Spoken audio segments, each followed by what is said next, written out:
What's up, SNA fans? This is Super Ninja Austin back here with another SNA podcast video, the AEW the Dynamite review on January 17th, 2024, and then start an AEW Dynamite start off today with Samoa the hype vignette video with Samoa Joe and Hook for their upcoming AEW title match. And I'll say I don't know exactly what they said like at this time, but all I know is like Hook asked if well who is he, like saying like who am I, and I believe if I was thinking to myself like hey, this could be a Jinder Mahal reference. I was like maybe so, like who knows, like which let me know in the comments below if you think if that's a reference to Jinder Mahal's tweet of response of Tony Khan having a meltdown about WWE having him have a WWE championship match. But we're gonna talk. We're gonna talk more about Hook and Samoa Joe later on because they do have a match in the main event on tonight's AEW Dynamite. But we're gonna start off on the third match of the night, which was Christian Cage taking on what's his name? Christian Cage taking on Dustin Rhodes. That's right, yeah, for the TNT Championship. And I'll say the reason I'll say third match of the night because it was pretty decent, but it wasn't like it wasn't not like it was leading up to a story that's like main event worthy. Like if you know what I mean, it's not on that level basically. But yeah, it was still was a tremendous match. Like, but still not that much in story. Only just for who's gonna win the TNT Championship. Because Christian Cage insulted his father being dead, which is also Cody's father, which I'll say Cody would not like that, but yeah, I'll say the Captain of Charisma better be lucky that Cody Rhodes is now in AEW, and you better hope he stays in WWE. That's the AEW. I mean WWE. My apologies. I'm starting to sound like the opposite of Jim Ross right now. But without further ado, we're going to talk about this match with.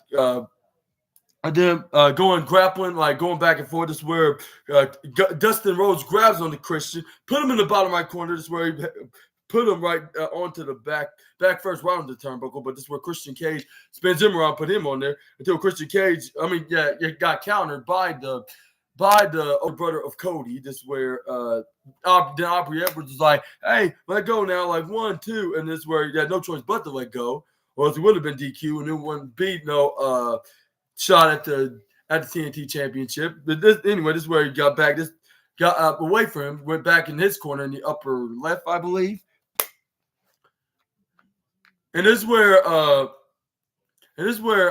Excalibur was like, that's some uncommentable language that these fans are chanting because they were saying "flub you, Christian Cage," or more like just "flub you, Christian," while clapping. Like, which they did not say the word flub, but I'm trying to keep this more of a family-friendly show as much as I could. But anyway, this is where Christian Cage went back to doing the grappling horn locking with Dustin. This is where Dustin got out in the way. This is where I put him right into the bottom left corner. This is where Christian Cage threw him right into the corner turnbuckle. This is where Aubrey was like, all right, Dustin, like you got him right into your corner, which is in the upper left corner of Tina the Turnbuckle. This is where he stepped back, went into Christian Cage's corner in the bottom right. This is where Christian Cage is like, you wouldn't dare. And then this is where Dustin's like, bring it on if you're going to do something about it. With him crouching down right onto the bottom turnbuckle. This is where they try to go for a third time, see if it's a charm and one of them going to snap, which I don't say snap, but one did crack a little bit. And once they try to go for a hand war, this is where Dustin showed a little bit of weakness because he got easily kicked right into the midsection by Christian Cage by a trap when they started going for a hand grabbing war. This is where he hits right hand into an uppercut right into the face. This is where he started hitting knife edge chops. This is where he started stomping on him. So as soon as he went down onto the ground after hitting those chops. And I believe Gunther is not even caring about what Christian Cage doing because Christian Cage, Christian Cage is not much of a guy that to be envy about. Like, let's be honest. But anyways, this is where Dustin Rhodes throws him right to the right corner side ropes. This is where he hits a power slam when he ran from the right side of ropes. This is where Christian Cage rolled out of the ring. Perhaps this was a smart idea from the captain of Charisma. And they also were this week. They were sponsoring the new Suicide Squad Killing the Justice League game, which is I'm not sure if it's already available or not, but make sure you get your games on your latest console of the PlayStation and Xbox and maybe even Nintendo console. But anyway, this is where Dustin Rhodes made the comeback by hitting elbows and right hands to the midsection of Christian Cage. Threw him right to the right corner side, or bottom left corner side, Barry Barricade. This is where he threw him face first right onto Alan the announce table. This is where he made the sign go sideways and knocked over right into the middle of the announcer's table. This is where he started hitting hammered fists right into the face, driven into the face of Captain of Charisma. This is where Dustin Rhodes tried to throw him face first, but Christian Cage's knees went in first, and he went horribly. But it went horribly wrong because his knees went there instead of his face, right on the Simba the Steel Steps. This is where then Dustin Rhodes jumped right on the top of Simba. This is where he goes for he jumps right off, hits a flying clothesline right on the Captain of Charisma and the Patriarch and the man who hates wrestlers' fathers that are dead. And he's going to talk trash about it unless they're not important or famous. But anyways, this is where Christian Cage puts Dustin Rhodes, or no, it was Dustin that put Christian on the top rope. Try to go for a suplex.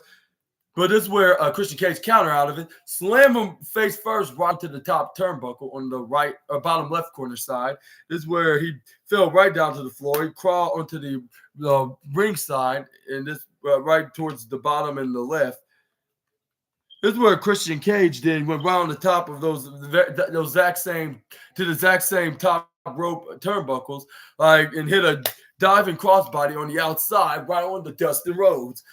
Which is known as the ultimate comeback move in all of sports entertainment in pro wrestling in 2023, of course, which is starting to be more of a common thing continuing in 2014. And not 2024, I think it's 10 years ago. The way Christian Cage was wrestling tonight, it's like if he was wrestling someone like Sheamus or Randy Orton or John Cena back in that day. The way Christian was wrestling, I was getting confused by then. I was having perhaps a positive flashback from it. But this is where Christian Cage throws Dustin back in the ring. This is where then he continued the match. This is where he around the top. This is where he goes for the top right corner to try to hit a frog splash, I believe it was, which I couldn't tell because it was so fast the way he went around the top. Well, even though it wasn't that. Was it a diving headbutt? One of the moves that used to be a signature move in WWE, but somehow Christian Cage missed him by a second, like a 1.0 point of a second, which I always say about when there's 2.999s, or more like the other way around, 0.1. But anyways, but yeah, but it was like a second 0.0 of a second that he moved right away, tried to go for the splash, but he driven his head right onto the canvas, which I believe was a diving headbutt. This is where Christian Cage started grabbing onto his head. This is where Dustin started hitting uppercuts right onto the Captain of Charisma. Then Christian answered back with a right hand, but this is where he went back. And this is where fans started cheering for Dustin, yeah. And then we started doing it multiple times. And Christian Cage, when he started doing it multiple times, he started getting boozed because he's like their older version of Dominic Mysterio in All Elite Wrestling. This is where he kicks him right in the gut. This is where he boots him right in the face. Dustin did so. This is where Dustin Irish whipped Christian right onto the upper right corner of Tina. This is where he tried to go for a sidewalk slam. But he's like, you have a better idea. You're going to Irish whip him right to the lower left corner. And this is where he bounced off back first, damaging more of his back, and ran right to the exact same ropes right below him and hit a running bulldog in the process. grabs onto Christian when he tried to poke him thumb in the eye, but this way on his hand, not ropes to his hands, maybe a smart move from the legendary Strange One, I believe. He's called the former Strange One and the former Goldust, of course, which Booker T brought his name up when he was mentioning about being an odd couple tag team with him back in the early 2000s in the Ruthless Aggression era, and what made him such a rare star out of like winning the tag team championships. But anyway, this is where Dustin Rhodes hits a slingshot flapjack right on the Christian Cage in the upper left corner, face first, driven into the turnbuckles. This is where Dustin Rhodes grabs onto his legs. This is where he put it right on the middle ropes. This is where Dustin Rhodes was like, yeah, wow, shattering dreams. And he was like, Christian thought I was gonna hit that move. I forgot about this move, but obviously he doesn't forget about the move. Not even Cody forgot about this move because he did it to Gunther last year in last year's Rumble, of course, right before he eliminated him out of the match. But anyways, this is where Christian Cage kicks him right in the gut to stop him from kicking him right into the family jewels, even though he has already. But this is where when he tried to run and spear Dustin Rhodes, but he went on his double knees down onto the canvas and hit a striking uppercut right from below and right above, I should say. And this is where Christian Cage is like, my jaw. This is where Goldust kicks him right in the gut. This is where it goes for a Code Red Sunset Flip powerbomb. But this is where he knew he got him, knew he became TNT champion, but Christian Cage kicked out at that very last second of the 2.999. And then this is where Dustin Rhodes was like, damn it, like laying down flat on the ground. And he was like, but no matter, I still got to keep trying until I get what I'm looking for. This is where Dustin Rhodes started continuing to get back up. This is where Christian Cage like, no, I get it. I surrender. I get it. And then basically pretending that he would surrender and let him win the TNT title, only for him to kind of tricked him because Dustin Rhodes was not falling for it. At least for not winning so easily. But he did fall for the trap when he tried to go for attacking him. He tripped him right onto the top corner middle ropes. And then this is where he was choking him right by standing on his back, with 2 feet right on his back and his throat driven first right into the ropes. This is where Christian Cage go for a springboard right hand, but this is where Goldust hits a right hand of his own right into the face of Christian Cage.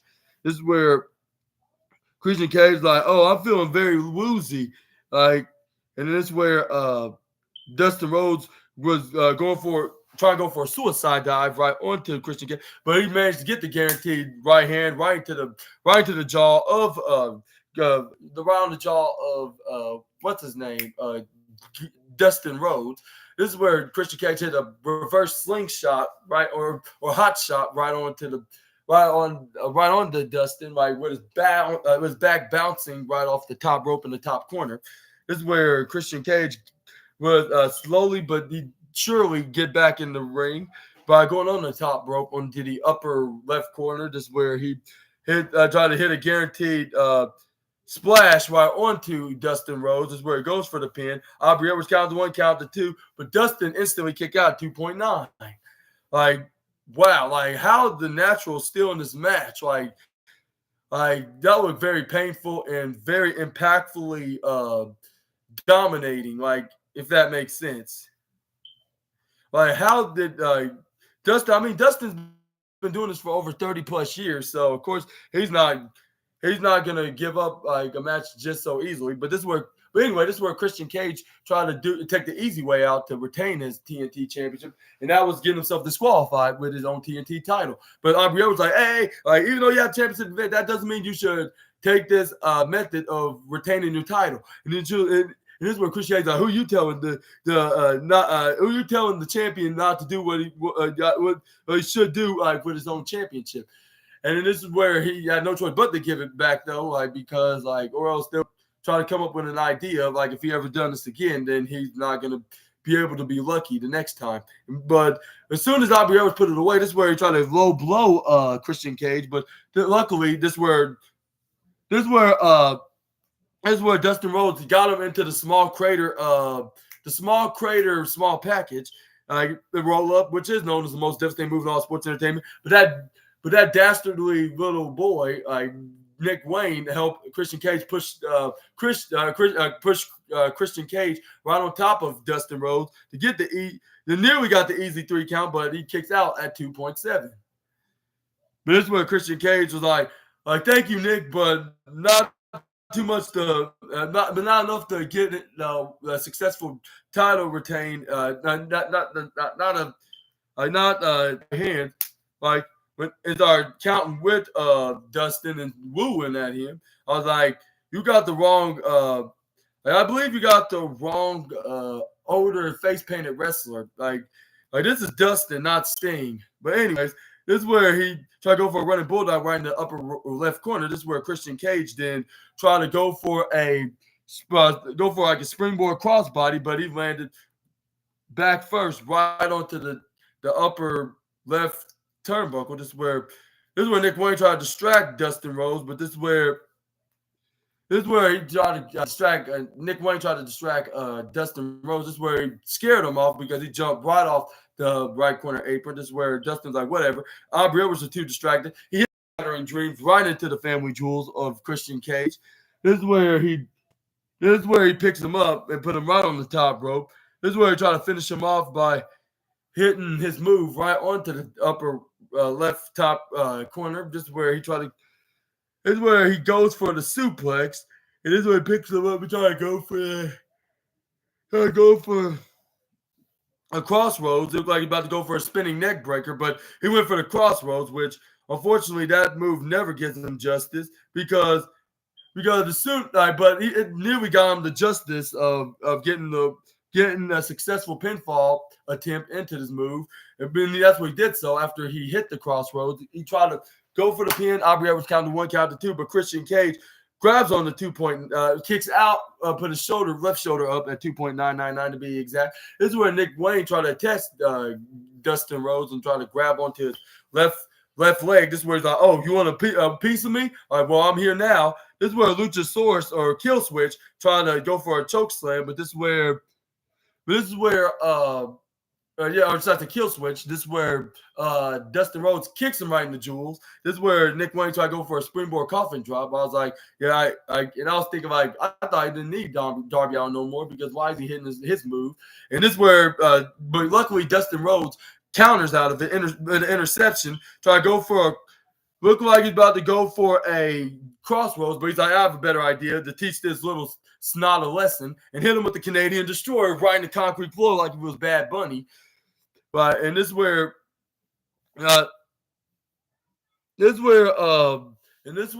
Dustin Rhodes saw him try to do something slick with the turnbuckle pad. This is where he tried to spear him right through the corner, but this is where he moved out of the way. But luckily, he didn't win.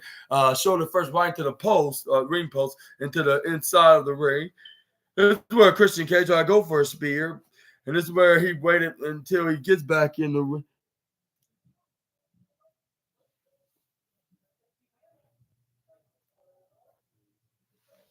And this is where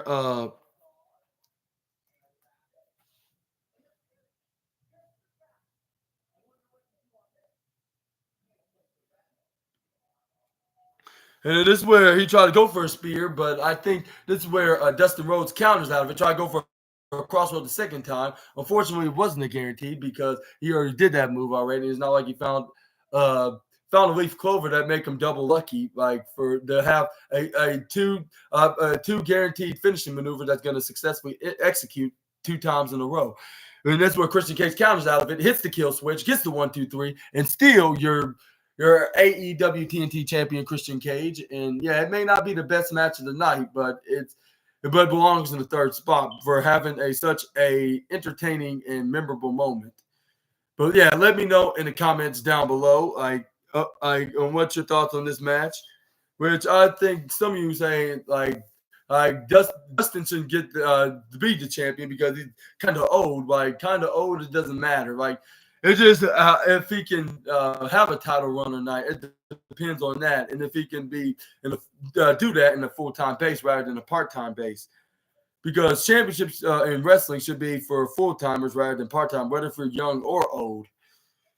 But anyway, this is where we got Renee Paquette backstage with Swerve Strickland. This is where he have a few words to say, like about Samoa Joe and Hangman Adam Page, like, and about the match later on tonight in general. Like, he was like, I got all eyes watching when it comes to AEW.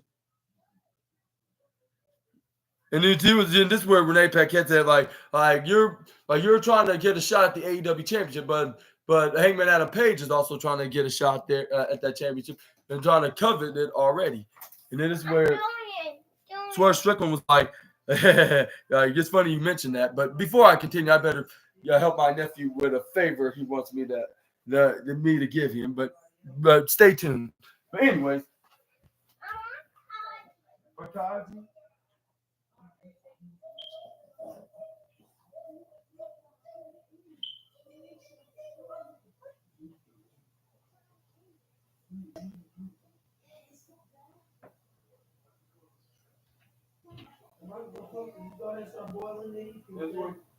I can't find no way.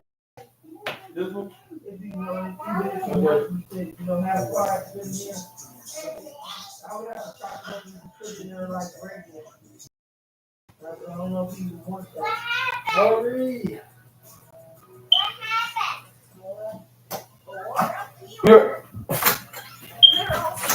Okay, SNA fans, I'm back.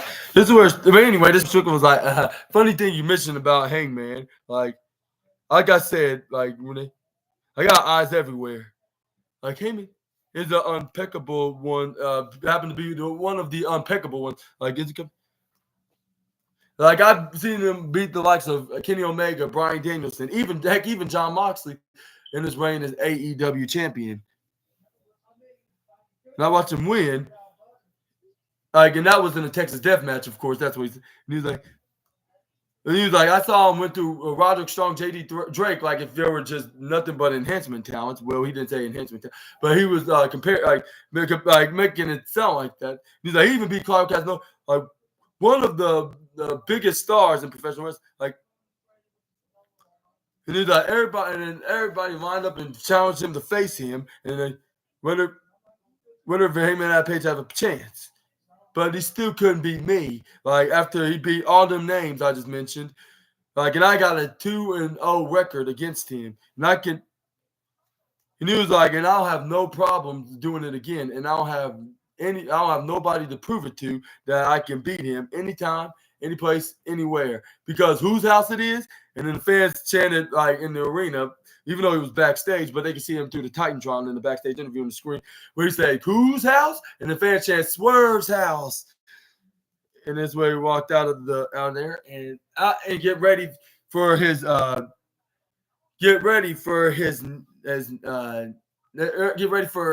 whatever's next for him on the show, which we're not going to see him until later on the show. And what's your thoughts on Swerve Strickland's status in AEW? Do you think he's going to be a future but sooner AEW champion, or do you think he's going to be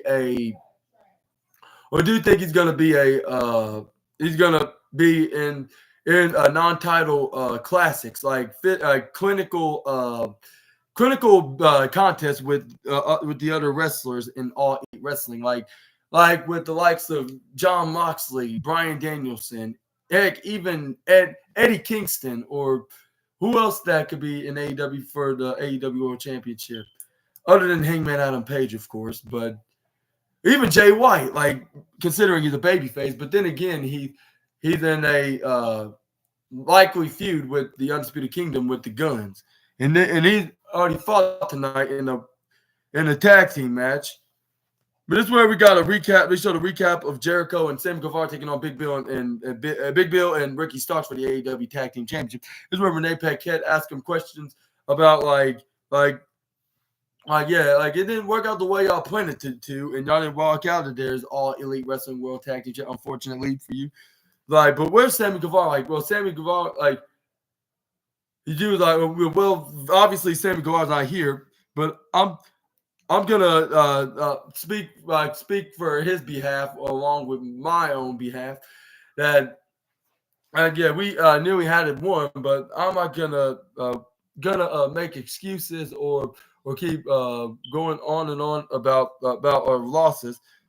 But And I'm gonna speak facts about this side of things. We would have been the tag team if it hadn't been for the Don Callis family, which we obviously have unfinished business with Tenosuke and Powerhouse Hobbs.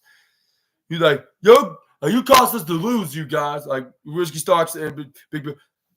And he was like, and for especially you, big Powerhouse Will Hobbs, like you're the cause that Sammy Guevara is injured tonight, and he's injured tonight, and he couldn't make it on AEW Dynamite tonight to send you this message. But you took, and not only that, you took what was rightfully ours, and those are those tag team champions that me and Guevara were dreaming of being ever since ever since the early days of All Elite Wrestling. And he's like, and you're and Tenosuke, you're the cause of me being powerbombed through that announce table by Big Bill. And he's like, and you, like, and he was like, and now it's obvious that I want revenge. Like, what do you think I'm gonna use? A baseball bat or a glass? Like, how about a piece of butter? Like, what weapon I should use against you? Like. And he was like, and I was involved in a match in Tokyo, and that somehow that doesn't matter anymore. Like, now I'm gonna seek and destroy your asses. And this is when Matt Sydal came out of the blue. I was like, where did this guy be? And I was like, aren't you supposed to be getting ready for your Rampage taping with Christopher Daniels and y'all's losing effort tag team match? But anyway, but that's not the point at the moment. But the point is, was here like asking him a couple of questions about asking a couple of questions to Chris Jericho, particularly like asking him like why you're losing it, like you just lost, like it's nothing, like I know this better than you. Like believe me, I know you better. Like, and to get over this loss, you have to get back in that way to find somebody who's valued before, like someone like me. Chris Jericho's like, are you asking for a match? Like I respect you as a wrestler. Like I have to admit this. Like we were born to do. Maybe you're right. Like maybe I do need a match. Maybe we need to do this match on Rampage right here in North Charleston, South Carolina. And then fans like, yes, please do this, which I believe they're going to see this tonight, but it's not going to go on the air on TNT because they're going to pre-tape it. This is where Chris Jericho's like, and we're going to have this match, and you better careful what you wish for because you just might get it, buddy. But what's your thoughts? Who's going to win this match, which we already guessed because we need to keep Jericho's momentum a higher one, but higher level momentum, even though most fans are not going to cheer for Jericho for the accusations of the misconduct rumors about him assaulting Kylie Ray, but it seems like that's not really accurate, like at all whatsoever, because nobody haven't confirmed anything, no one has leaked any videos or any evidence. So at this point, it seems like Chris Jericho might be innocent. I'm not saying a confirmation that he is, but I'm saying it seems like it because I don't see no evidence of any video proof or any other physical proof that prove that Chris Jericho is the suspect of this incident, which it don't seem like there's any suspects at all because how we know if he even do that? How do you know if he even did that in the first place? If he we never heard anything much like that before. Like yeah, you could say a lot of things about the former AEW and WWE champion, but the one thing is that it doesn't even sound right. It don't even sound like it's in his vocabulary. But anyways, let's move on to the next match, which was Orange Cassidy and Trent Beretta, I should say, taking on Penta El Zero Miedo and Commander with a K. This is when Orange Cassidy still had the shades on while facing off against Penta. And you're wondering what's the you might know what's the first match of the night, and you already know what the third match of the night with Christian Cage and Dustin Rhodes. But I'll bet y'all wondering what's the second match of the night. Well, it's this match right here. I'll say, and for some of you, you say how this match goes over the likes of of Deonna Purrazzo's debut match, and also a debut AEW Dynamite debut match, and also Christian Cage against Dustin Rhodes. Well, I'll say first of all is because the match was very entertaining and it did what exactly you would expect from a wrestling match, from any wrestling company in that matter of your interest of being as a wrestling fan. And also, second of all, is because it's leading up to the storyline with the Undisputed Kingdom between Orange Cassidy and Roderick Strong, which we're going to get to in just a moment. But anyway, this is where Penta did the El Ziedo Miedo right into his face, right onto Orange Cassidy. This is where he's like, okay, like the shades comes off. He passed to the referee. This is where he started hitting double chops, which Gunther probably felt it in his own house in the living room if he was watching this episode of AEW Dynamite. This is where Orange Cassidy's like, ouch, without any phases whatsoever. And then he didn't move right to the side until Penta threw the El Ziedo Miedo sign right in his face again. This is where Orange Cassidy's like, is he done? Telling Trent Beretta that. This is where Penta was like, don't you dare answer that to Trent. This is where Orange Cassidy's like, I thought he would say that. And this is where Orange Cassidy said, all right, hands go in the pockets now. Going limbless, but he's like, Penta's like, oh no, you don't. This is not gonna happen this time. And he grabbed on his arm, wrist lock, kick to the right leg. Left leg. This is where he tried to go for a second time, but that wasn't a guarantee. And this is where Orange Cassidy hits the arm drag. This is where Penta hits the arm drag on him. This is where Orange Cassidy hits two arm drags in a row. This is where he hits a stop sign left hand right to the face. What's actually called a lefty. This is where Penta was back down to a snapmare position. This is where Orange Cassidy tried to kick him right in his face. He went down, kicks up, back up. This is where he tried for a clothesline. Orange Cassidy dodges out of the way and runs right through the left corner ropes. This is where he tried to go for a flying head scissor DDT.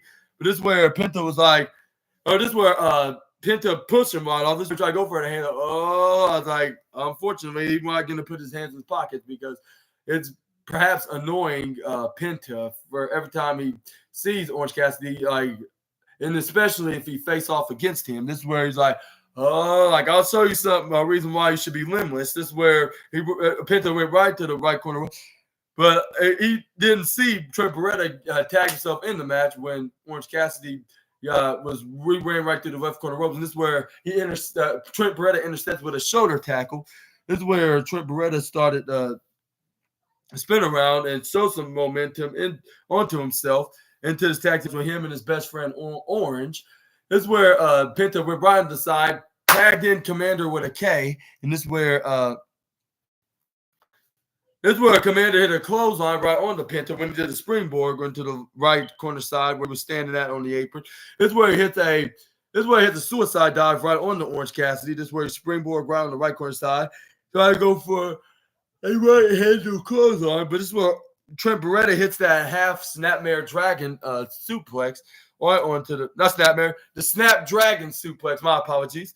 This is where Trent Beretta throws in Orange Cassidy, and I think I made a mistake saying tag himself. I thought he did tag himself, but he didn't turn into a legal man. He was just helping out Orange Cassidy because he was down on the ground.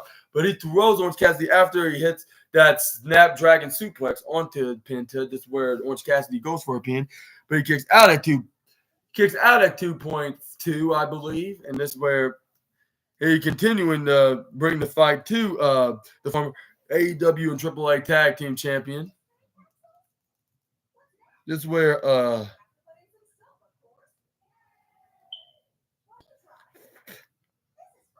this is what fans are like, Seattle, Miedo. Like when he got the upper hand over Orange Cassidy, this is where he picks up the piece of fruit, I should say. Tag in Commander with a K because he has to use him as a temporary understudy for his brother Ray Phoenix. And this is where Penta tried to go for a sit-out powerbomb. This is where Commander with a K was right on the top rope. But Trent Beretta grabs him and hits the support, turnbuckle support right onto his to the place that hurts the most, where he might not going to be starting a family if he haven't already or anytime soon.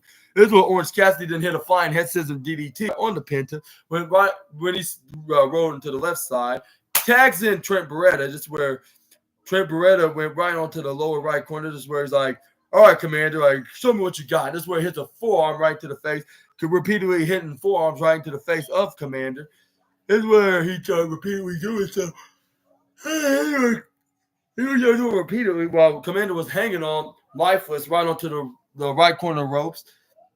And the referee was like, all right, you did enough. Like, come on, like, you leave me no choice. And this is where Trent was like, okay, I'm going to go it down a little. This is where he tried to go towards Commander, but Commander hits a chop right onto Trent Beretta's chest, which I believe it molded into a K because I believe he has like an iron hand that if he slaps and chops and it's hot enough, it's gonna mold into Trent's shoulders or chest, like of himself. This is where Trent Beretta tried to go for a power bomb right on the Commander. Anyway, first off, this is where he does like. I got about to go for a side Russian leg sweep, but he turned into he flips him over forward and tried to go for a surprise roll up, which is known as the most devastating move in all of sports entertainment. This is where Trent Beretta kicks out. This is where he tried to do another surprise roll up into grabbing his arms, twisting, and try to go for a pin, but he kicks out of that as well at 2. This is where Trent Beretta hits a knife edge chop, a stinging chop, which I believe Gunther was not happy with these 4 individuals that was using the chop onto this match, because he's going to add him to the envy list, and then when he finds him, he's going to destroy and murk them, like, if you know what I mean. But this is where Commander then this is where Penta went right in the ring. This is where he used Commander as a stepping stool to hit a Canadian Destroyer right onto Trent Beretta. This is where Commander went right on the slide, right up on the top rope.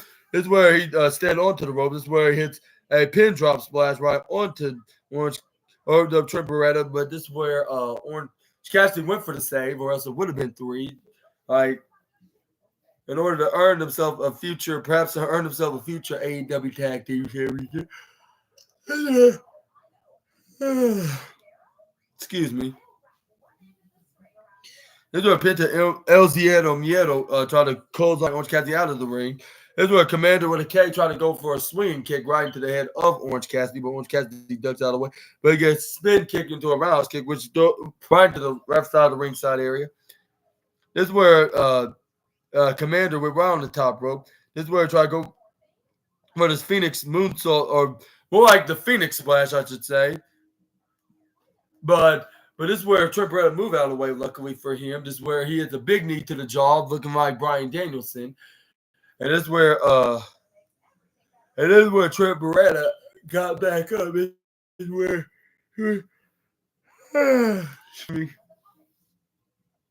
Penta got Trent Beretta. Penta went right in the ring. This is where he grabbed on him. This is where he kicks him right in the gut. This is where it's like, miedo. And then this is where he tried to go for his finishing maneuver. The springboard. Trying to go for a springboard dive right on the Trent, but this is where Orange Cassidy saved his tag partner's life, or his saved him, I should say, and sacrificed himself. And this is where he tried to do the move, but Orange Cassidy countered into his finishing move, which is the beach break right onto a Penta El Ziedo Miedo. This is where Orange Cassidy hits the maneuver that he will never hit me in all of professional wrestling or even sports entertainment, which is the Orange Punch on the Commander with a K, knocking out the Luchador out. This is where Trent Beretta went for the Kanoku driver, and of course Penta will take a pin, because as soon as Trent Beretta hits the Kanoku driver, he go for a pin. The referee counts on 1, 2, 3, and of course they're gonna win regardless. And Commander's gonna be taking the pin regardless, because let's be honest, Penta's starting to be more of a star, and then taking an easily pinfall like this is gonna ruin the edge that he's been gaining. And no, I don't mean Adam Copeland, because Adam Copeland wasn't here tonight. And yes, this was a reference of a shout out to my boy Simon Miller, because he's the one that came up with this catchphrase. Like with the other catchphrase, like most of the catchphrases I usually say on here, because some of them are truly the facts in pro wrestling. But anyways, this is where we got a little bit of celebration until they they got interrupted a couple minutes later by the Kingdom's Roderick Strong and the Kingdom or the Undisputed Kingdoms, Roderick Strong, Matt Taven, and Mike Bennett. And this is where he shouts at Orange saying, "Orange!" Like take your damn glasses off and look at me eye to eye, man to man even. And then this is where Trent Beretta and Chuck Taylor was there to back up their fruity best friend, saying like, "Hey, you better step back. Like, make this fair between Roddy and Orange." And this is where Roddy Strong's like, "Look, like you, we could attack you and beat you guys up like if we wanted to, but right now we do not want to do that. We want to talk like mature men, like mature adults." And he was like, "Listen to this. Like, you've been a fighting champion. Like, will it take anyone at any time, but yet tonight you decide to wrestle in a tag team match and not defend your AEW International title? Like, what is up with you lately? Are you but why? Like, it's all becoming too much for you? Like, are you afraid that you don't have nothing left in the tank to prove to keep this championship?" This is where the fans are cheering like, "Boo!" Like, don't listen to Orange. He's trying to manipulate you. They're trying to get into your head and perhaps brainwash you so it can be more easier for him to take an advantage and become the new international championship. But this is where Roderick Strong continue off saying, like, that international title, that's because that international title belongs to me. And he's like, you that's true, and you're just jealous that you can't face it. This is Orange Cat. And this is where Orange Cat's like, whatever, like, I'm not gonna listen to this nonsense. This is where Roderick Strong's like, you're wondering why it belongs, you know why? Like, or before he said, like, he's like, it's because it's he's like that's because it does belong to me, you people. It's meant for me. I am definitely gonna be coming from it, and I am definitely gonna beat you, Orange. Like to make you face the facts that you're not longer eligible of being the international champion.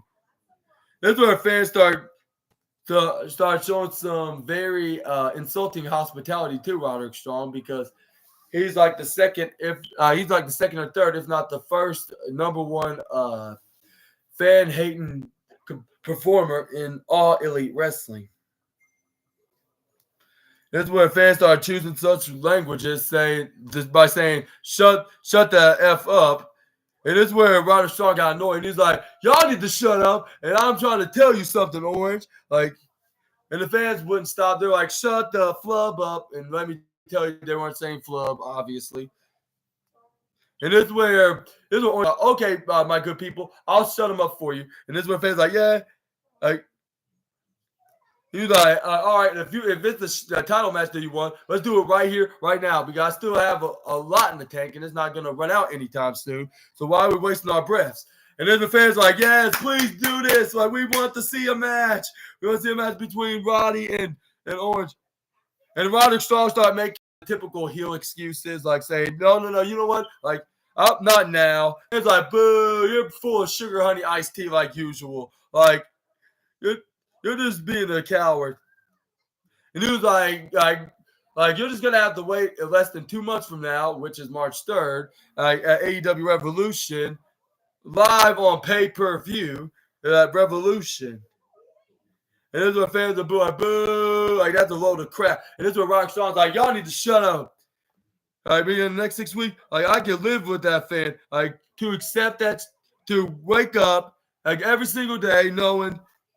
And then the fans started choosing some other very colorful languages onto this heel tonight.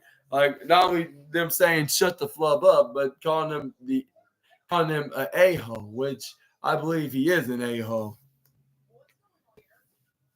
This is Roderick Strong was saying, like I wake up every morning, but everybody say, "Who cares? Nobody does," and you're just an a-hole, and they start singing along these boos and humming it. This is where fans would. I mean, this is where Roderick Strong had enough. He's like, you fans need to shut the flub up. And then this is where Roderick Strong's like every day knowing that you're just keeping my title warm up for me for me and only me. So continue doing so. So continue doing so. Like when you're once like until it's March 3rd.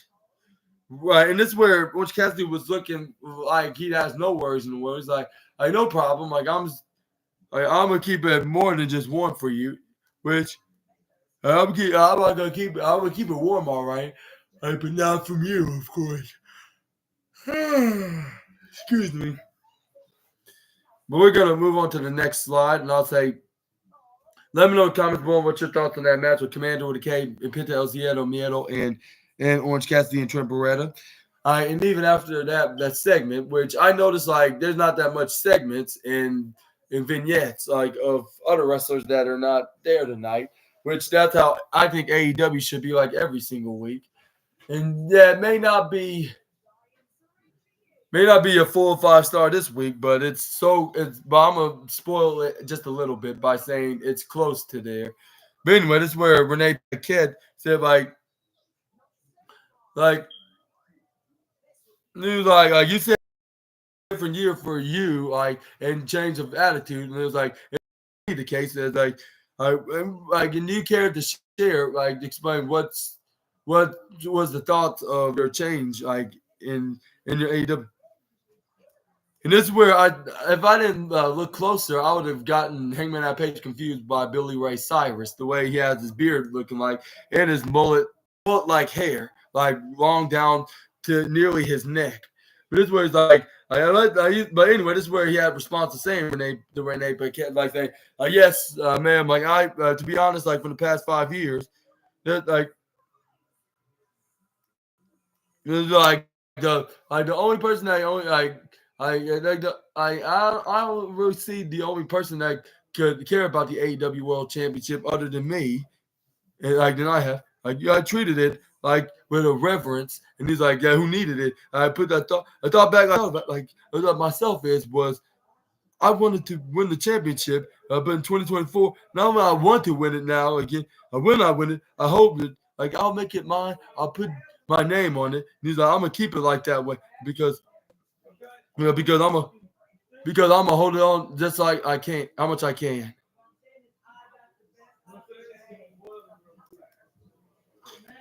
And this is where Renee Paquette, we also have to bring up the other man, which feel like in a good mood for us to bring up, which is that man's none other than Swerve Strickland. And you're like both of y'all setting sights on the championship. I was like, and you got so many choice words about the former AEW Tag Team Champion. Like it's like and Swerve Strickland said that that just cannot beat him. And this is where Hangman Adam Page is like, Swerve, huh? Seems to think about Swerve at all. Like who think about Swerve right now? It's like, and for you, even for you, Renee, like even if you said I couldn't beat him, I'm gonna let you know by saying this, like that, like I may not can beat him, but at the same time, it doesn't matter. Like when it comes to me setting eyes on the grandest prize of this company, like you're not the world champion, like Swerve, so I'm not worried about it. Who's and tonight I'm gonna see who's actually gonna walk out of the main event as your not new, but who's gonna walk out of there who's the all elite champion, whether if it be Samoa, whether if it be Hook, you could do it. Maybe it could be you at the end of the night, like whoever it is. Like when it comes to that championship, that will be mine sooner or later. And do you think the next AEW World Champion could be Hangman, or could it be Swerve Strickland? Heck, or it could be Hook. Let me know in the comments down below. Like anything's possible. So I wouldn't doubt it. I wouldn't doubt it completely because it could be anybody at this point. But I would say, in my personal opinion, I would say Samoa Joe because it'll be because he's doing a very well job being a AEW World Champion, and it will just make it it'll be more interesting to have him face either Swerve or Hangman.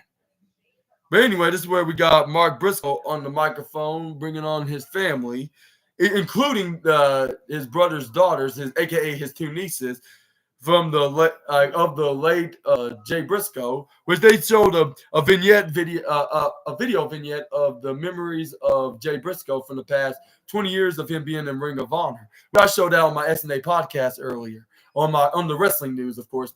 Make sure to check it out for those who want to that haven't got a chance to watch the video. It's now on YouTube on my channel at Super Ninja Austin. But anyways, this is where Jay. This is where Mark Briscoe's like, yes, my good people, like them boys are back, and we're gonna like we're the bad teams of this. We're the baddest tag team in this industry. Like them boys, the Briscoes, like the Briscoe brothers, of course, to be fully proper, the way he explained to everybody. Here's why and I believe that he brought his even brought his parents and the rest of his family, which they were in the audience, which they were here for the show because I believe it was Tony Khan and Mark Briscoe's idea. They agreed to bring the whole family with them at this latest edition of the AEW Dynamite show, which they probably planned this for quite some time now. Like because they did it absolutely perfect. Like they rehearsed, they probably rehearsed on to see what Mark Briscoe had to say about his late brother and paying tribute to him because it's exactly a whole year since his passing to this day in January 17th.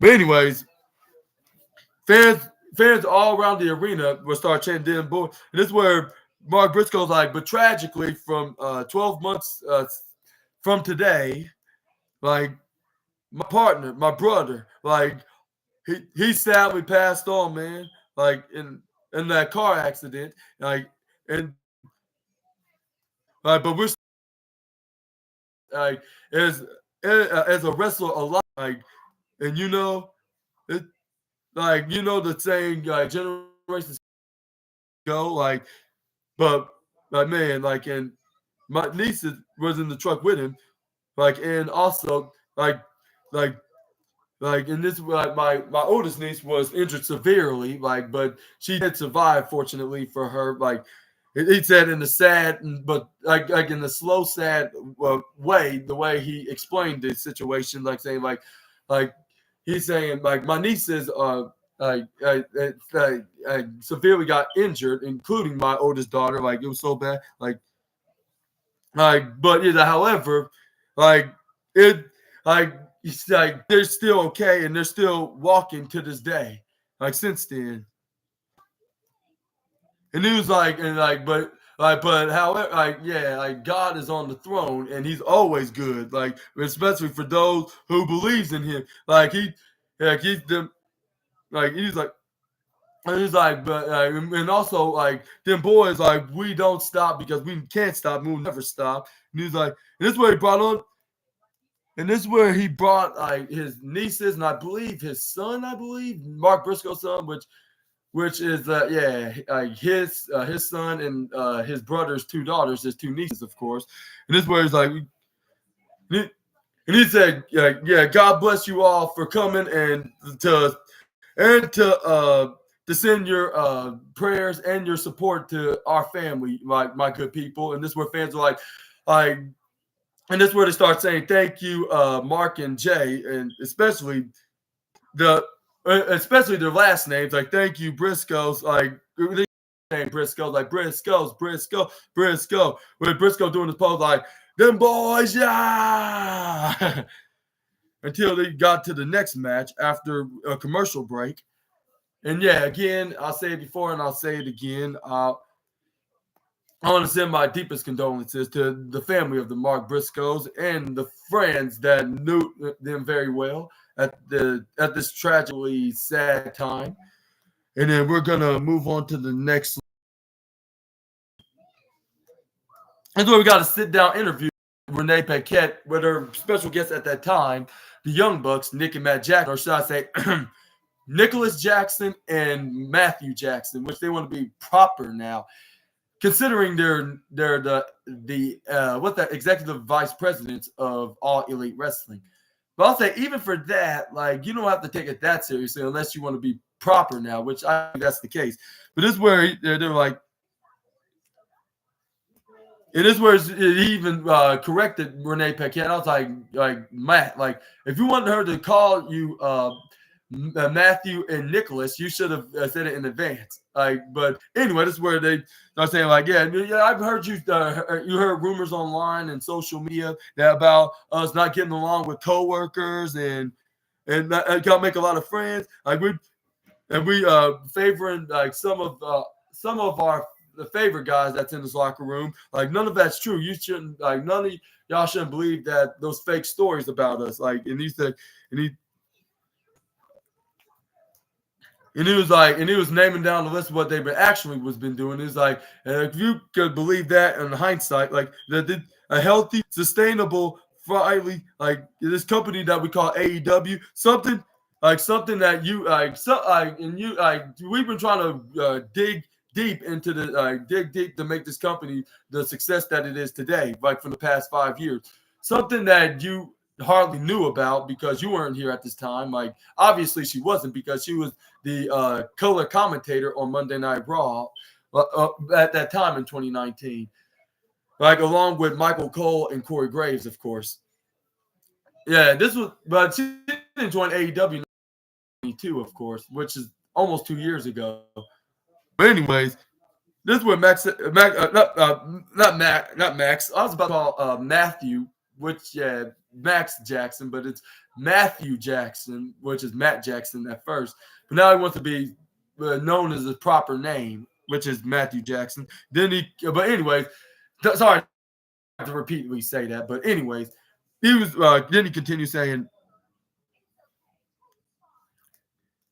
And he was like, speaking of this, he also said, speaking of this week, like, you got your paycheck, right, Renee? She was like, well, I'm not sure if I should give this personal information out. This is where Matt Jackson automatically answered her question saying, yes, of course you did. Like, because we're one of the guys that make sure you do get well paid.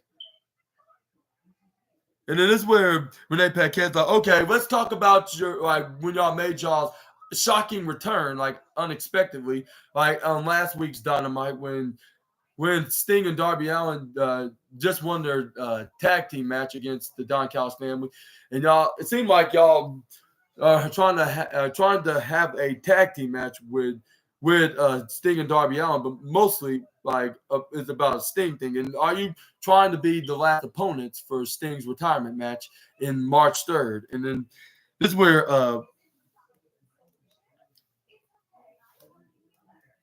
and this is where it's like, see, like I'm not gonna quickly. This is where he's like, I'm not gonna quickly answer that, like because I answer that, but however, we do always wanted a match. We've been a fan of Sting for about 20, 30 years now. Like we, but we were not trying to make and also like we're trying to have the AEW product, like whether if he stays or whether if he retires, like we're trying to make this AEW the what's the slogan he said, like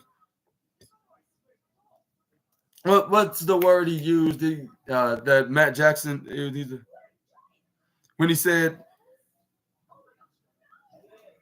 he's like I'm not answer that, but I can tell you that ever since we started AEW, like we used to say change the world. That's what we say. Like that was our slogan at the time, like to change the world. Like and that's what we did. Like when we helped practically invent AEW, which they kind of did along with Cody Rhodes and Kenny Omega and even Tony Khan, like agreeing to start a wrestling company. They come up with ideas to make this the successful promotion that it is today 5 years later. And anyway, this is where we were the disruptors. Like we smacked the face of tradition. It was out of the old and in with the new. Like which Renee, like we were doing it. We were changing the world for the better. Like maybe you're right. We did lose our way though. This is like it. Like it is the cultures and creepers that's sneaking in here, the locker rooms, and the perception of the company. Like it's just different, which I think Renee Paquette was taking offense to because he was referencing the former WWE stars coming to AEW. She used to have been a former WWE backstage reporter, but like now she's this job. Now she's doing this job here on AEW. And also, like, same with her husband, John Moxley, and plenty of other wrestlers, of course. And I believe this was a CM Punk reference, but also them stating that, like, it says, especially saying backstage and stuff and not getting along with them, like, that had to be a CM Punk reference, which we're going to hear all over the wrestling news tomorrow, like, about them perhaps doing plenty of references, whether if it's from WWE or CM Punk, or anything of the specifics. But anyways, this is where Matt Jackson finished off saying like it was and it was something different than you would see from any typical wrestling companies. He was like it it was not self-servant. Like it was like for those that were cancerless superstars. And yeah, he also mentioned that as well. I was like, this has to be CM Punk references that Matt Jackson's been dropped. Oops, I'm sorry, Matthew Jackson, for his proper name. Like, but him, the thing, the words that he's been preaching, it sounds very familiar and it sounds very similar to somebody that they got into back almost 2 years ago. That this certain particular wrestler that went back to WWE that got suspended, except the first time, not the second time, which was last year with Jack Perry. But anyway, this is where she starts saying, this is where Matt Jackson then, but back to where he finished off. He's like, and he was like, and you mentioned Sting. Like, this isn't about Sting. Like, Sting is none of those things. He's great. He's the complete opposite of those things we just mentioned that was nigga. He's all that you think he is. Like, he is awesome. Like, basically the way to refer him as. And he's like, he's the greatest of all times in wrestling from his at his prime and even now, like by still wrestling at his age. And it and then there's plenty of people that are envious that's talking about him online. Like, and maybe we'll be talked about like that one day when we get to that age. However, it's Sting's instance. Like, Sting is the breathing of his own dynasty in professional wrestling. Like, it isn't the line like, what did we want to do here in AEW? Like, we wanted to change the world. Like, and unfortunately for Sting, we have to say goodbye to Sting, and everybody likes Sting in here in AEW. And he was like, and we wouldn't ask any of these people, guys, we wouldn't ask anybody to do this, like what we got to do, like what we got to do, Renee, like to be honest with you. And this is where Renee's like, all right, like that's an official call out to Sting at Revolution for Sting's final match, making it official. Okay, 1 second.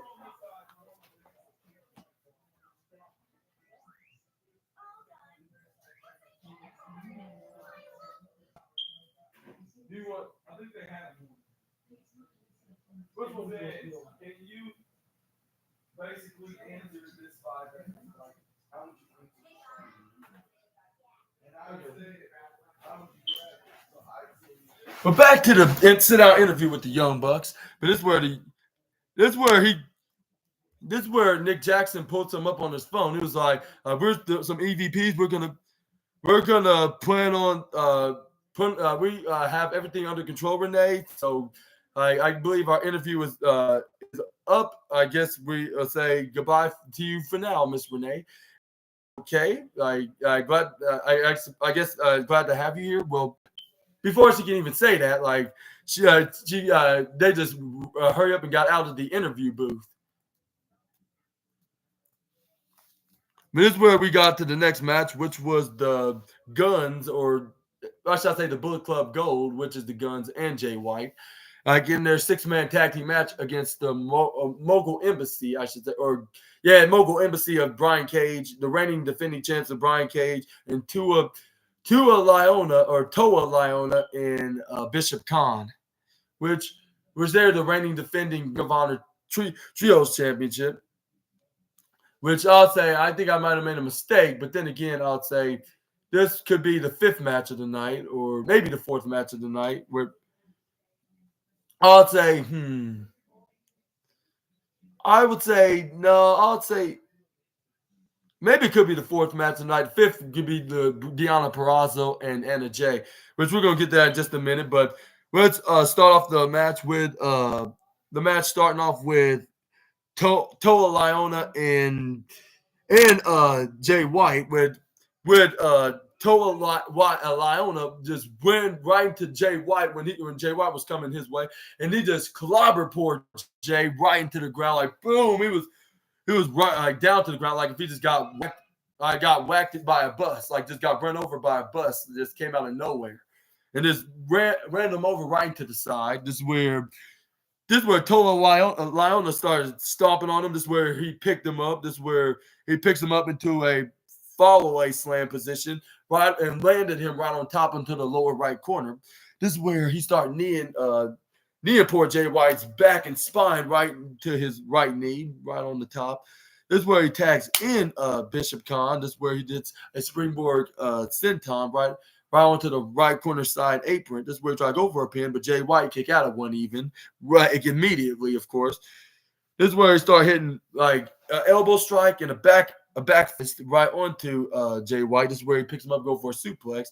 This is where Jay White then flips over. This is where he flips over and grabs onto the leg of Bishop Khan when trying to go for a kick, but he hits the dragon screw, tags in Colton Gunn, and this is where he started hitting foot stomps right onto Bishop Khan. This is where he's like guns up, and this is where he tags in his brother Austin. This is where he lands his face right into the bottom left corner of Tina the Turnbuckle. This is where he hits a flying splash right on the corner, but this is where Bishop Khan smartly move out of the way. This is where he bounced right on the corner. This is where he tags in Brian Cage. This is where Brian Cage was getting hit with knuckle sandwiches, like mini knuckle sliders, more like. And this is where Austin Gunn was hitting those knuckle sliders like right into the face of Brian Cage, like boom, boom, boom, like repeatedly.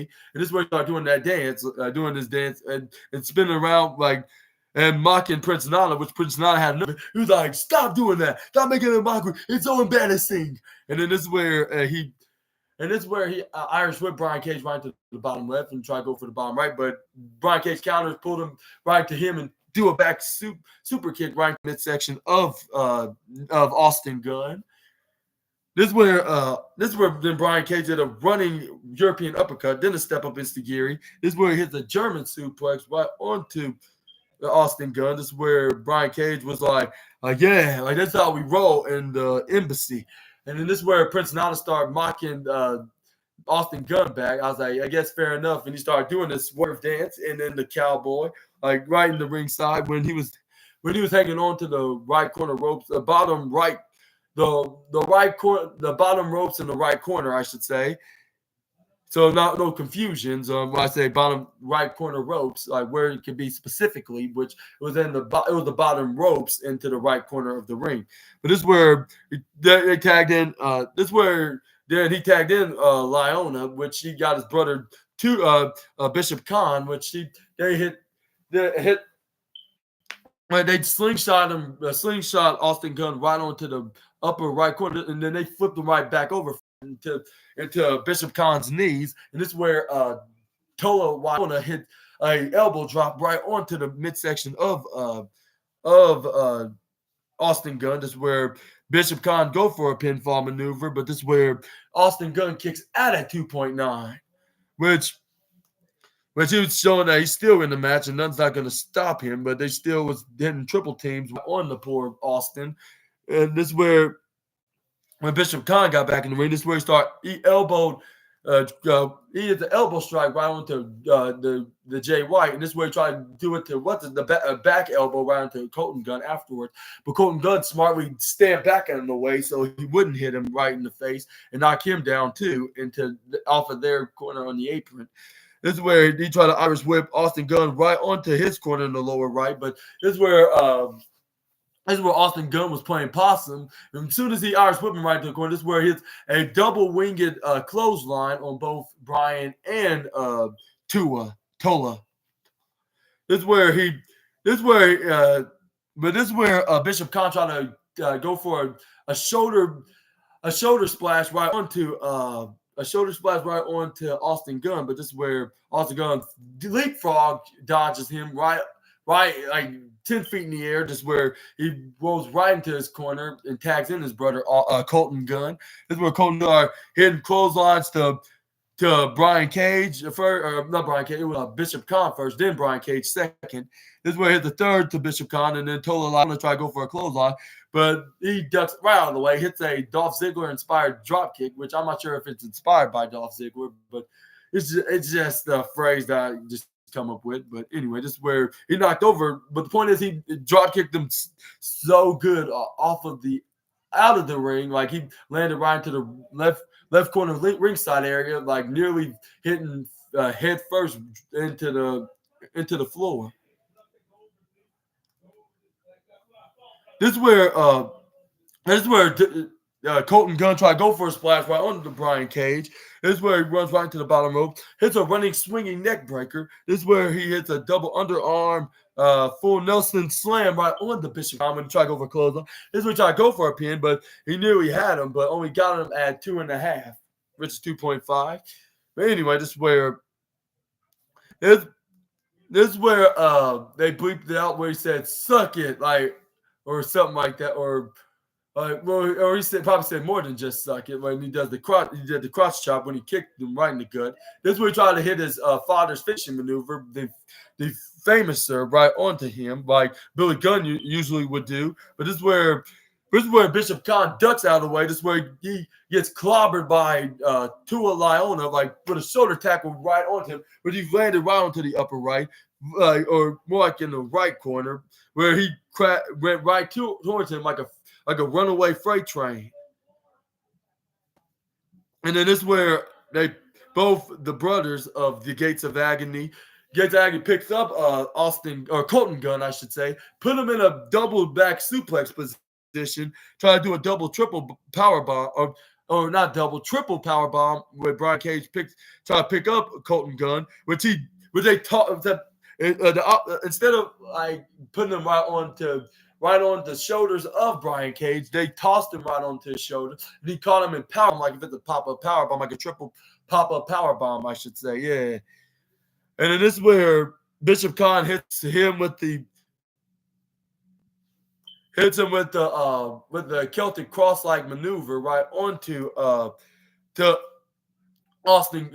Colton Gunn. I'm getting the mixed up Colton Gunn, but this is where his brother Austin came and saved the day. Otherwise, the Gates of Agony would have retained their tag team titles. This is where Gates of the Mogul MC would retain their trios tag team title. This is where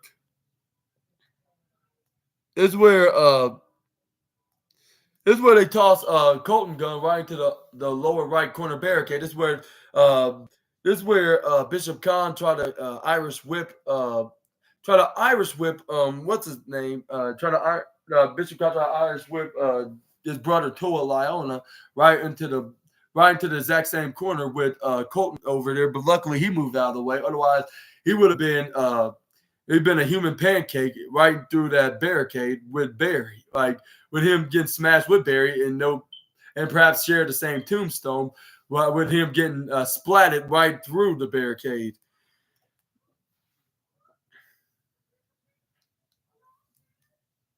But this is where Brian Cage tried to go for an F10 right onto Jay White, right into that exact same corner. But this is where Jay White smartly flipped out of it, pushed him face first right onto Rita the ring post into the bottom right. This is where Jay White was crawling, trying to get himself up. This is where Colton Gunn got back up when he got in the ring with Bishop Khan. This is where Bishop Khan kicked him in the gut. This is where he tried to go for the Tiger Driver. But this is where Colton Gunn flips him out of the maneuver, counters out of it. This is where he tagged in Jay White. And this is where he started hitting nothing but knife edge chops right on Bishop Khan. And everybody was wooing to him like, boo, woo, woo, woo. Every time he hit a chop right onto him. This is where he started repeatedly hitting the chops, like everybody was cheering woos. And I believe he was not making Gunther very happy because he still have that envy list. And even though he's in a good mood because Ludwig Kaiser finally did what he asked him to do for once, but he's still gonna give the AEW roster a punishment that they'll never seem to forget. Yeah, I should say. But this is where Brian Cage hits a discus lariat right onto him afterwards. This is where Austin and Colton Gunn hits the string. I'll say, what is it called? The string cannon, I believe it's called. Yeah, they hit it face first right on the ground, like look like the Shatter Machine. This is where they try to go for some kind of a double clothesline maneuver, but Bishop Khan intercepted to a double missile drop kick right out of the ring into the lower right corner side. This is where got him which was a 2-for-1, which what's his name? Excalibur said like he went with a 2-for-1 there, but this is where Jay White tried to grab him and try to do the switchblade, right? Blade Runner. That's his nickname, Switchblade, the Blade Runner, I should say. He tried to go for the Blade Runner right onto Bishop Khan. He pushed him right to the left corner side ropes. This is where Prince Nana pulled on the leg of Jay White, and I was like, oh heck no, like he really had to do that. Like it's already bad enough he swerved when he drives, metaphorically, like enough, it's like. That's one thing, but you getting involved in matches, I don't think it's a really good idea. Regardless, and you're a manager for a good reason, not because that you have to be. Like it's because you were meant to be a manager rather than a wrestler. I was like, did you really have to do that? And especially someone like Jay White, really, you think you're gonna get away with that? Like I don't think you're gonna get away with that. Well, you facing the consequences, Prince Nana, which it wasn't tonight, unfortunately, for the Bullet Club Gold. But but one day I think what's his name, Jay White, will get some kind of retribution onto Prince Nana. I'll say because usually the guys like Jay White like the likes of Jay White, like never let his enemies get away with something without facing the consequences of their actions, of them doing something to him. Like even though he haven't got a chance to do that with the devil's minions and the devil himself, at least not yet. But we will see that happening. That remains to be seen. He's not gonna which he said before. He's not gonna rest until he gets his retribution on those guys that attack him, which is the Undisputed Kingdom. But anyway, this is where Bishop Khan grabs onto Jay White. He hits the fireman's compressor right onto him to nearly tame, but Jay White kicks out of it. This is where Prince Nana was like, "What? Are you kidding me? Like this should have worked." I was like, "You're really admitting it right in front of the referee's face." This is where Prince Nana tried to grab onto the Ring of Honor Trios Tag Team Champions that I believe was Brian Cage's. This is where he tried to hit Jay White, which I think Jay White got some sort of revenge, but not enough to get some revenge for tripping him over and dragging him out of the ring. Or should I say, it's more like the Acclaim, I should say. Yeah, they help him out by getting some just get 1% of justice from Prince Nana, which was Anthony Bowens. He grabbed onto the championship right onto the not top corner, the left corner of the apron. This is where he's like, "Yo, what the hell you doing with this championship? Like, what do you think? What do you think you're doing with it?" He's like, "It's none of your business what I'm doing." Like, and this is where Anthony Bowens was like, "You call yourself call yourselves a trios champion?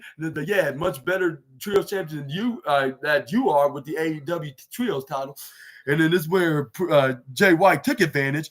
This is where he went face to face with Jay White, which I wouldn't say like he got some revenge per se, but he did. Yeah, got some justice, a little bit. Like I said, 1%, but it was because of Anthony Bowens. But this is where he knew he got, and this is where he starts saying, like, you want a piece of me? This is where he's like about to do the swerve dance, but this is where he got distracted by Bishop Khan. This is where he hits him with the most devastating move in all of sports entertainment. Jay White counters. Kicks out of it. This is where Bishop Khan tried to go for that finishing maneuver, the fireman's carry, which it wasn't a guarantee because he already hit that move beforehand. Which, unless you got a 4-leaf of clover that makes you, or not 4-leaf clover, I would say I'll say a 2-leaf clover at least to get a lucky. Try to be double lucky enough to get a 2 guaranteed finishing maneuvers in a row. This is where Jay White got the guaranteed, though. He got the. This is where Jay White. This is where Jay White flips out of it, hits this finishing move, which he took the guaranteed away, slammed him face first, even though there wasn't a guaranteed anyways. He got the 1, 2, 3 in an amazingly shocking fashion. With both him and the Guns are now the new Ring of Honor Trios Tag Team Champions. I should say it more properly, saying, and here's your winners of this trios match and new Ring of Honor 6-man tag team champions, Jay White, Austin, and Colton Gunn, the Bullet Club Gold. And I want to give them a huge congratulations of gaining the championships off of the Mogul Embassy. And then this is where Anthony Bowens gave him one of the titles. This is where Prince Nana told Doc Sampson, he was like, this cannot be happening. Like, this is not true. Like, the referee must have counted too fast. Like, how did they get out the 3 count so easily? Like that's because Jay White found an advantage of getting out of a maneuver. I was like, getting a maneuver, and I thought that the Gates of Agony was gonna, or not the Gates, the Mogul Embassy was gonna win this match, and we could lead this up into a rematch though. But I did not expect them to win. It's more shocking than when Hangman Adam Page and the Young Bucks won the championship back a few months ago, or even half a year ago, even I should say. But yeah, your new champions. I want to give a huge congratulations message to the Bullet Club Gold. And hopefully y'all have a very successful run with those titles. But we're gonna move on to the next slide, which is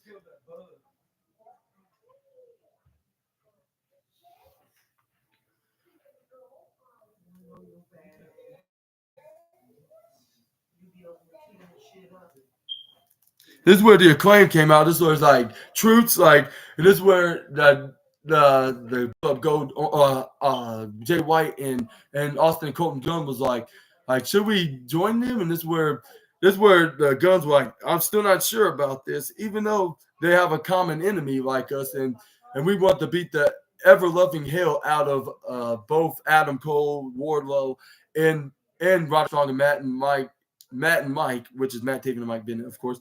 But yeah, but we're not sure about this. This, even if it's a temporary alliance, it's just out of our league. Even for us.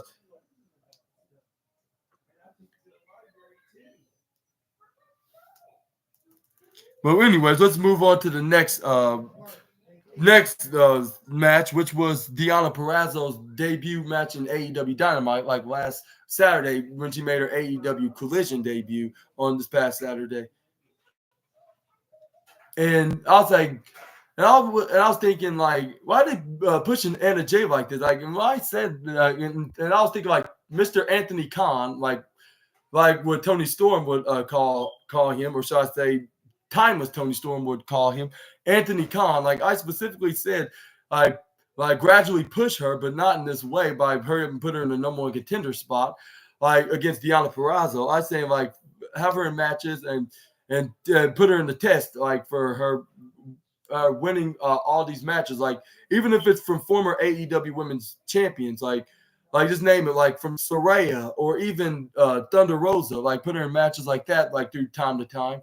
On a Dynamite or a Rampage, or not Rampage, Collision show on Saturdays, yeah.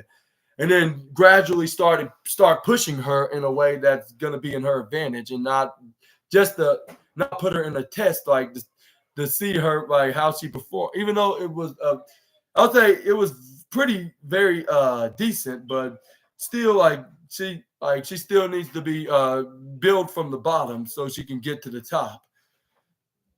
But anyways, back to the match review.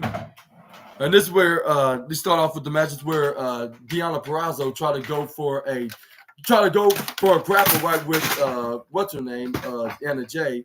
And this is where Anna Jay ducks and dodges from the grapple, grab her into a back to belly maneuver, like she would go for a German suplex. This is where Deonna Purrazzo flips out of it and go for a back to belly, pushes her, or not. Boy, I was saying it was not really pushing her. It was more like Anna Jay running more likely than pushing. She ran right onto the upper left corner, grab onto the ropes, and hang on to it with Deonna Purrazzo. No, with Deonna Purrazzo trying to go for a roll up, but this is where a rolling German suplex like maneuver. But this is where Anna Jay flips out of it. This is where Deonna Purrazzo managed to hang onto her arm, twist it back on her leg, and try to go for a schoolgirl roll up, which is known as the most devastating move in all of sports entertainment / pro wrestling. This is where Anna Jay tried to do the same to her, respectively. But this is where Deonna Purrazzo kicks out of it. This is where Anna Jay tried to go for a clothesline, but Deonna flips out of it. This is where she hits a uppercut like right onto that right arm, which it didn't seem like it felt good. This is where she put her wrist right in the back of her head. This is where she stomped on it like she was Shayna Baszler, which I believe that's what Shayna Baszler did to her when she was in NXT. But this is where she tried to go for a pin, but it only got her a smooth, even 2 count. This is where Deonna Purrazzo stalked Anna Jay, try to go do some more damages onto the former Jericho Appreciation Society member. Like this is where she was like no, like show some mercy. This is where she tricked her. This is where she kicked her leg. This is where she grabbed her This is where she grabs Deonna right through the middle ropes onto the bottom corner. This is where she tried to go for a neck breaker, and then she bounced her right back first, right onto the middle ropes. And this is where Anna Jay was grabbing onto that taped arm. This is where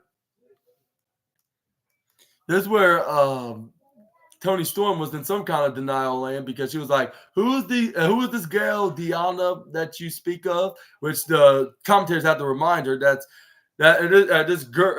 this particular female wrestler is probably your next number 1 contender. And this is where Toni Storm was like, well, whoever she is, like she's not gonna take this precious gold from me in her 1920s actress accent, if that makes sense, of course.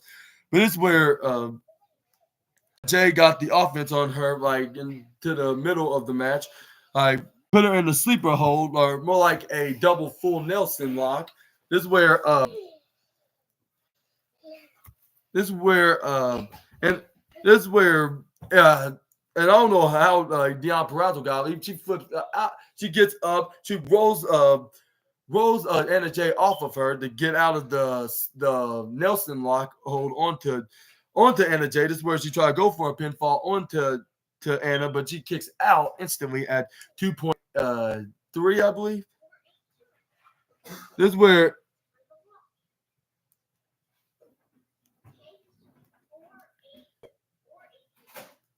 and then this is where she and this is where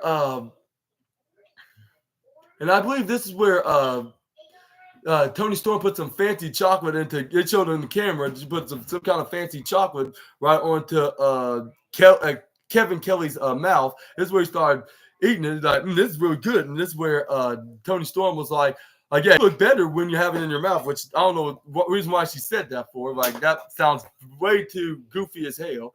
Like, which I'll say that's the most goofiest wrestling of the night.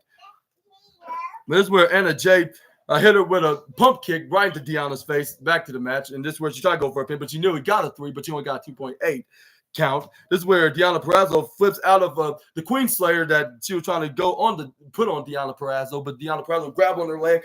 Put her leg onto Anna's arm. This is where she got her into like an armbar like maneuver, but But Anna Jay was flipping out of it. She was on her knees and she put her left ankle right onto the ropes into the left side corner. This is where Toni Storm was given that pose after she just ate chocolate, which I'm not sure why she did that. Like it was very awkward. I was like, maybe like Juice Robinson loves it. I don't know, but like maybe they should keep that. Whatever they do in their house, they should stay. It stays in their house. Like no judgment, but I'm just saying. But anyways, this is where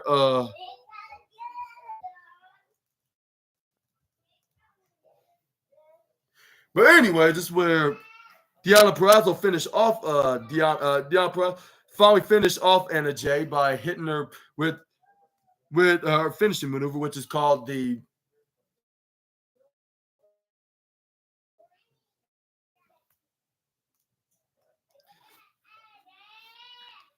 here the it's a right fist. When I say chocolate, I mean I think it was like some kind of a chocolate macaroon cookie. I should say, yeah.